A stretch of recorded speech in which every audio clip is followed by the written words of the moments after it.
सन्माननीय व्यासपीठ उपस्थित असलेल्या सर्वांनाच मी मयूर भारसकर विनम्र अभिवादन करतो। आज 14 एप्रिल 1891 मध्ये मध्य प्रदेश येथे महू गावी डॉक्टर बाबासाहेब आंबेडकरांचा जन्म झाला। अंधारात होता नशिबी ज्यांच्या त्यांना प्रकाशाचे दान दिले। अंधारात होता नशिबी ज्यांच्या त्यांना प्रकाशाचे दान दिले। तुमचे मानावे किती उपकार साहेब, तुम्ही आम्हाला संविधान दिले। ज्योतिबाची विचारधारा टिकण्यासाठी, निरक्षरतेचे कलक पुसण्यासाठी तुम्ही वेचले आयुष्य सामान्याच्या सुखासाठी। आज स्वातंत्र्य जगतो आम्ही, बाबासाहेबांना स्मरतो आम्ही। जरी वेगळ्या भाषा असल्या तर एकता कायम आहे, कारण तुम्ही दिलेल्या संविधानामध्ये समानतेचा नियम आहे। ही सलोखा, ही बंधुता, राष्ट्रभावना वाढत जाईल। रोज पहाटे सूर्य दिसला की तुमची आठवण येत राहील। स्वातंत्र्य मिळेल अशी परिस्थिती जेव्हा निर्माण झाली तेव्हा भारतातील सर्व नेत्यांना वाटले भारताची एक राज्यघटना असायला हवी।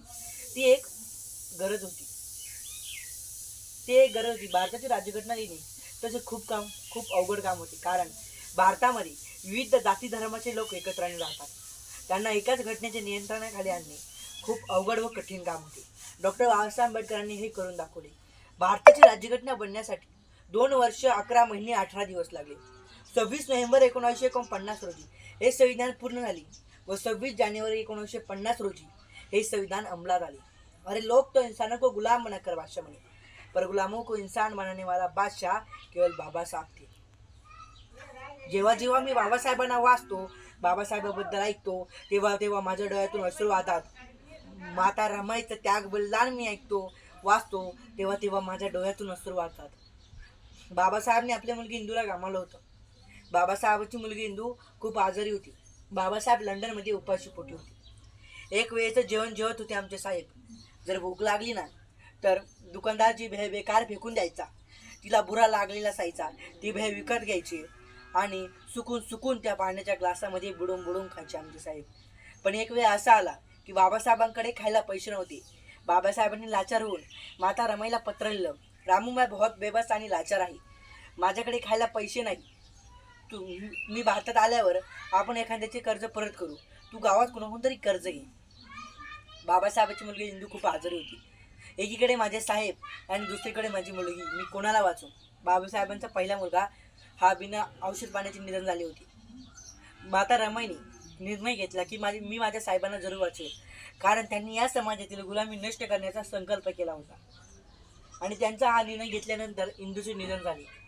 बाबासाहेबांचा चौथा मुलगा जेव्हा त्याचे निधन झाले तेव्हा या समाजामध्ये चमक दमक देख रहे थे नारे हीच ती वेळ होती।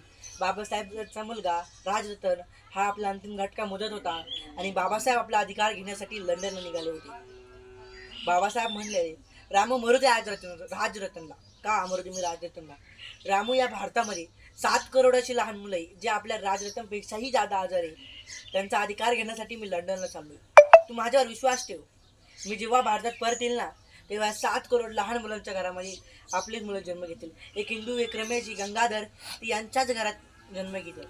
कोणी शपथ खाल्ली या नाही खाल्ली मला माहीत नाही, पण मी शपथ खाल्ली की बाबासाहेब तुमची मुलगी इंदू आमच्यासाठी मिळली।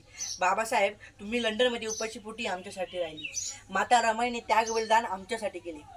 तुम्ही न विचारला असता तर कोणी विचारलं असतं या समाजाला? हा समाज कोणत्या राजपूतच्या घरामध्ये झाडं पोचण्याचं काम करत असता किंवा कोणी फाटक्या वस्त्रात भेटला असता? बाबासाहेब ही तुमची देण आहे। मंदिरातला पुजारी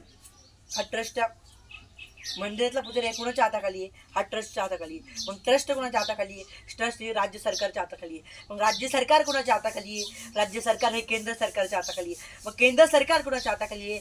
केंद्र सरकार हे संसदेच्या हाताखाली आहे। मग संसद कोणाच्या हाताखाली आहे? संसद हे राष्ट्रपतीच्या हाताखाली आहे। मग राष्ट्रपती कोणाच्या हाताखाली आहे?